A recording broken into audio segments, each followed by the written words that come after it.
Abi merhaba. Merhaba, buyurun. Nasılsınız? Sağ olun, teşekkür ederim. Siz nasılsınız, iyi misiniz? Teşekkürler, bizler deyiz. Nasıl, bugün hayvan satıldı mı meydanda? Pek hayvan satışı yok. Biraz havanın soğuk oluşu nedeniyle fazla hayvan kimse getirmiyor. Genelde bu sezon, Aralık, Ocak sezonunda burada pek hayvan sevkiyatı satışı yapılmıyor. Bir de şu an bugün itibariyle bir aylık hayvan sevkiyatının durdurulması karar alındığı için millet pek fazla hayvan getirmedi bugün. O anlamda fazla satışta olmadı. Bu hayvan pazarı hangi günler açılıyor? Bu salı ve cuma günü sabah saatlerinde açılıp öğle saatlerine yakın bir zamanda kapanıyor. Peki ortalama kaç hayvan geliyor abi? Sen her hafta geliyor musun? Hayvan pazarına bugün az gelmiş. Ortalama 50 ile 100 arası dişi ve erkek karışık hayvan gelmekte. Yarısına yakında satılmıştı bugüne kadar. Bugün biraz nedense fazla bir satış olmadı. Alıcılar da sevkiyat yasağı bugün itibariyle başladığı için alıcılar da pek pazara gelmedi. Köylü 2-3 pikap mal getirmiş. Fazla bir hayvan varlığı yok şu an. Şikayetimiz hayvan sevkiyatında bürokrasiye çok takılıyoruz. Şap hastalığı nedeniyle şu an Erzurum genelinde bir sevkiyat yasağı getirildi şap hastalığı nedeniyle. Bakın bu şap hastalığı bizzat tarım yaptığı aşıdan kaynaklanan bir sepicilik var. Daha önce Erzurum'da tek bir tane şap hastalığı yoktu. Tarım şap hastalığı nedeniyle yapmış olduğu aşılama sonucu hayvanlara sadece şap değil ciğer virüsü de bir nevi sanki enjekte etti. Böyle olunca hayvanlarda ciddi bir ciğer rahatsızlığı da oluştu. Bunlara dikkat edilmesi gerekiyor. Bir de üretici çoban bulmakta zorluk çekiyor. Bu anlamda üreticinin, bunu özellikle Türkiye Tarım Bakanı'na söylüyorum. Çobanların gerekse sigortasının tarım tarafından desteklenmek suretiyle yapılması gerekmekte bizim kanaatimiz. Aksi takdirde biz üreticiler çoban bulmakta zorluk çekiyoruz. Asgari ücretten yukarı dahi çoban bulamıyoruz. Tüm bu hususların dikkate alınması gerekiyor. Benim söyleyeceklerim şimdilik bu kadar. Konuşsak daha çok zamanınız alır. Burada üretilen hayvanın batıda tam besilik hale gelebilmesi için hayvan buradan gidiyor. Hayvan varlığı doğuda. Yakalıyorlar, kontrol bölgelerinde kamp kusturuyorlar. Bu bürokrasinin yapmış olduğu bu uygulamanın bir şekilde sona erdirilmesi lazım. Hayvanları zaten üretmek zor. Bir de şehir dışına bu hayvanı gönderirken orada hayvan başı ciddi oranda ceza kesiliyor. Yani hayvanın batıya besilik hale gelebilmesi için sevki yapılırken bu sıkıntıların önüne bir şekilde geçilmesi lazım. Yani nedir? Hayvan kimin elindeyse menkul bir varlıktır. Onundur. Yani sen yakalıyorsun, kontrol bölgelerinde vatandaşa zorluk yaşatıyorsun. Böyle olunca alıcı da gelmiyor. Çünkü hem alana hem satana ceza veriyorsun. Bu hususlarda dikkate alınsın. Özellikle burada bizim Tarım Bakanlığı'na çağrımızdır. Teşekkürler. Hayvanları da çekeyim. Konuşmak isterseniz. Hoş buldum abi. Teşekkürler. Sen nasılsın abi? Nasıl gidiyor? Bu da bizim cambazımızdır işte. Aslında güzel. Ve şu anki sıkıntımız meydanların kapatılması. Bu artık neyin nesidir bilmiyoruz. Bunu dile getirmek istiyoruz. Yani hayvanlarda herhangi bir hastalık yoktur. Başından sonra biraz rahatsızlıklar oluyor. Onun dışında herhangi bir şey yok. İlgiler dilerim. Kolay gelsin. Teşekkür ettim. Başarılar dilerim. Teşekkürler abi. Ben kendi kanalıma atacağım ya. YouTube kanalım var orada. Köy TV. Köy TV. Evet. Çekelim gözüküyor zaten şurada. Yan taraftan da öyle şey değil. Sen konuş.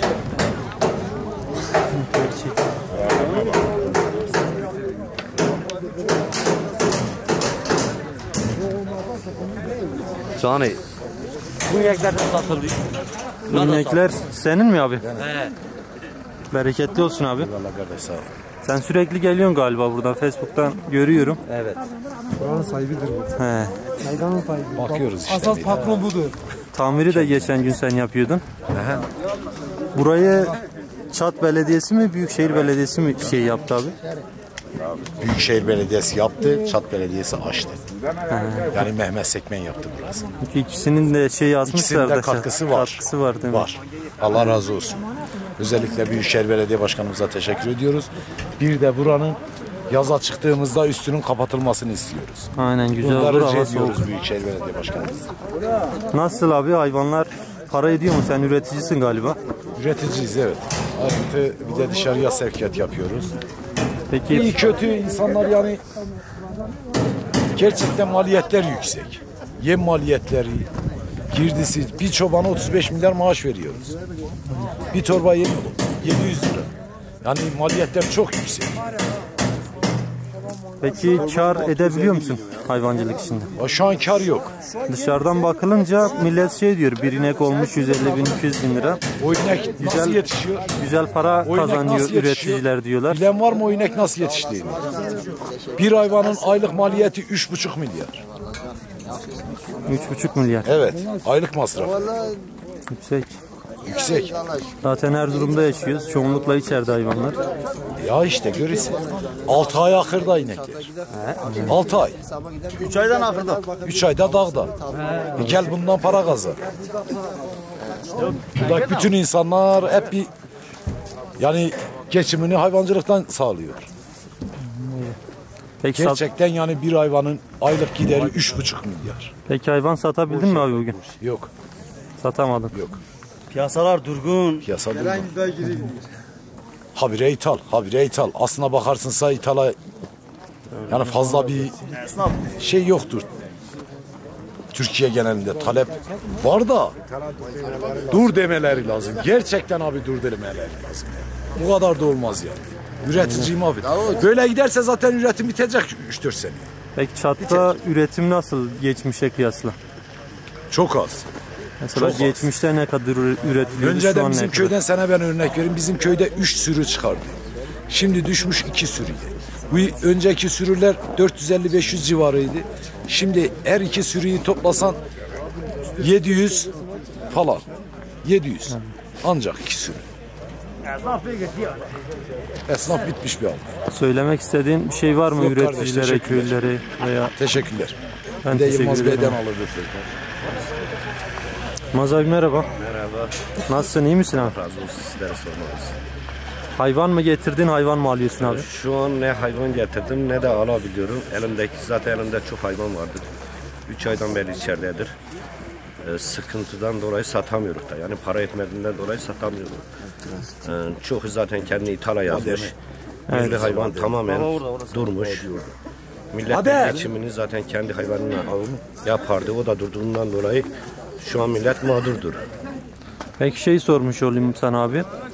Bu dışarıdan ithal et getirmeyle et sorununa çözüm bulunabilir mi? İmkanı yok. Yani çözüm nasıldır? Belli bir zamana kadar et ihtiyaçlarını karşılar. Ondan sonra daha da mağdur olabilirler yani. Çünkü yerli kendi çiftçiliğine destek vermediği müddetçe vatandaş her zaman mağdur kalır. Ondan sonra hayvanla da soyur. Adamın mali kaça da yese diyelim 100 milyarlık hayvanı bugün 80 milyara da satar, adam kurtulmak istiyor yani. Bir torba yem bugün 750 milyon. Bir kilo saman 4,5 milyon. 5 milyon. Otun kilosu, kaba otun kilosu 7.500 ile 8.000 arası. Geçen zaten düneyin ben bizim ilçe tarımda da çağırdılar beni. Yani hayvancılıkla dolayı konuştular. Ankara bildirilecek. Bunları aynısı onlara da söyledim. Teşekkürler. Teşekkür ettik abi. Ürünlerinden de çok sağ olun. Valla sıkıntı, çok büyük sıkıntı. Sıkıntılar başında var. Hep göz var. Bir tane hayvan satılmadı. Baksana hepsi getiren de geri götürdü. Satamadı Yine yani. dediğiniz yayınla ha. Bak buraya bir çatı istiyoruz. Tamam abi. Benim kanalım küçük, öyle büyük bir kanal değil. Yine görür. Yine ben gönderirim şeyden. Peki, belediyeye etiketlerim oralar. Tamam, teşekkür ettim abi.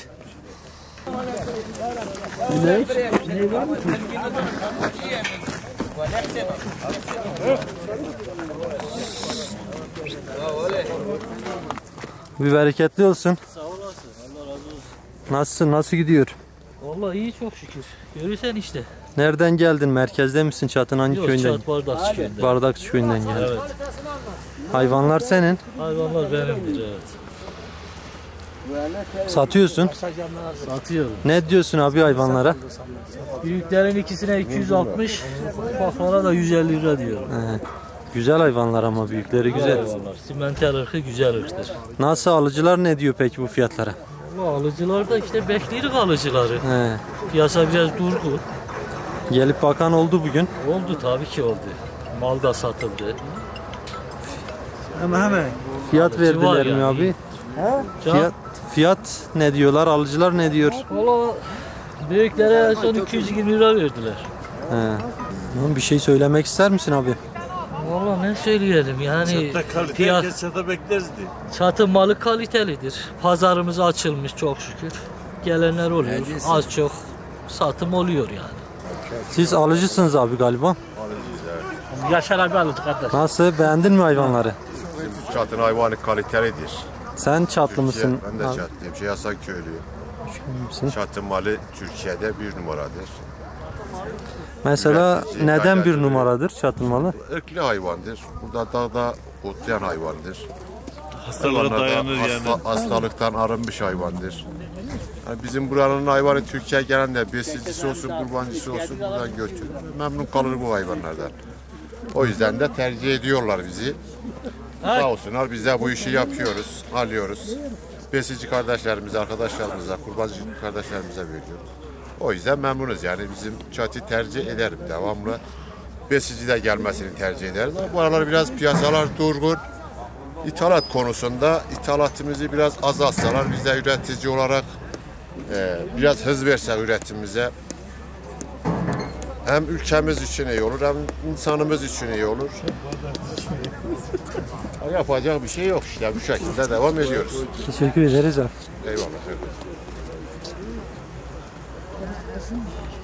Amca sen alıcı mısın? Hayvan mı getirdin? Gezmeye mi geldin? Hayvan getirdim satmak için. Arkadaki hayvanlar senin midir? Benim kardeşim hayvanı, ben bir tosun getirdim sattım. Nasıl, kaça sattın? Valla normaldir. İthal geldiği için hayvanlar düşük satılır. Piyasa ucuzlanmış ithal geldiği için. Sayın Cumhurbaşkanımız da rica ediyor, ithali kessin, Türk malına değer versin. Bir torba yem 800 lira, 1 kilo et 300 lira oldu mu? Olmadı. Bir torba yem 800 lira, 1 kilo süt 12 lira. Hiç olmadı. Hayvancılık bitmek üzeredir. Sen ne diyorsun? Sen yoksa ben derdim mi? Sen ne diyorsun? Sen koca 60 lira. Melik abi sen hayvan getirdin mi bugün? Bugün getirmedim. Bugün... Hayvanımız evet kaliteli, güzel ama şu anda piyasalar iyi değil, durgun. Nasıl diyeyim yani bir torba yem 650-700 bin lira.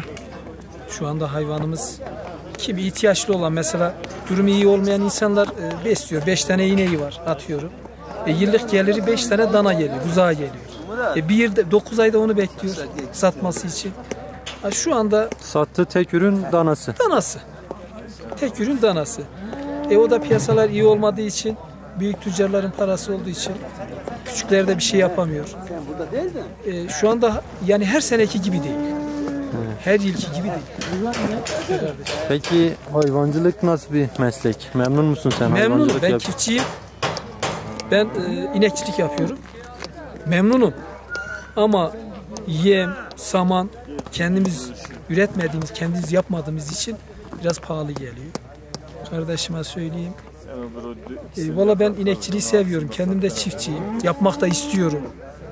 Devlet de bizi desteklesin. En azından dışarıdan geleceğine kendi ülkesinden alsın. Daha iyi olur. Çiftçisi de kalkınır.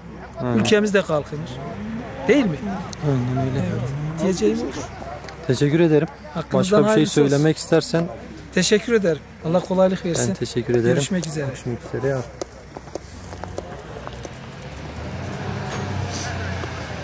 Pazarlık var, orada çekmiş.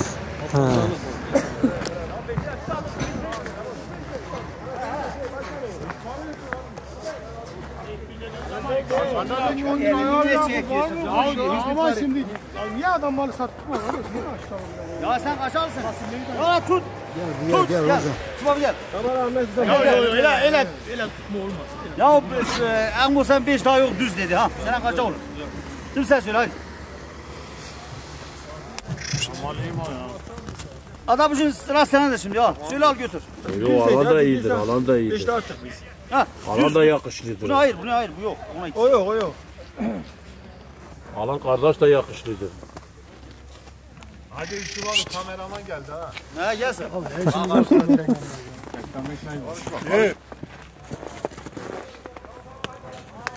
Bunun sonu ne olur la? Ahmet onu sen ne olur? Ahmet gel ya. Gel yaklaş. Başlayan kimse fiyat demir ki. Sen de yapıyorsun. Fiyat konkret diye. Olsun karabalığa. 20'ye ikisi hayırlı olsun. 20'ye hayırlı olsun. 20'ye hayırlı olsun. Ama bırak ama tutsun. Erkan sen gibi de olmaz. Daha 20 olmaz. Ya 20'ye hayırlı olsun. Ben alttan vermem. Tamam ya nasıl sıcak olur. Bundan tutmuş. Hadi gel lan. Aspara değil 15. Ya daha adamı da getir. Al 20'ye sen ya. Al 20'ye. Al 20'ye. 20'ye. Ya 20'ye hayırlı olsun. Ya 20 de sen. Karda sana zorlama. Al 20. Ya 20 değil. 20. Böyle bıçağına Hala dur ya. İş olsun sen. İş olmaya bak. Ey müsaade. Ömür 17 bu. Verme. Çocuğa yüklenme. Bir şey çıksa ben de atınca direnmem. Bana güzel ya. Al. Bana güzel de az para mı Ya da çok para. Ya Fero ile Para da çok. sallama kafa göre duruyor park etme. 2 lira sallamıyorsa ben veriyorum. Ne sallanma sallama. Ya sen verirsen veriyorum. Gel olsun. 20 ne konuşuyorsun? 2 lira olsa ne olmaz? 2 liradır ne çay parası?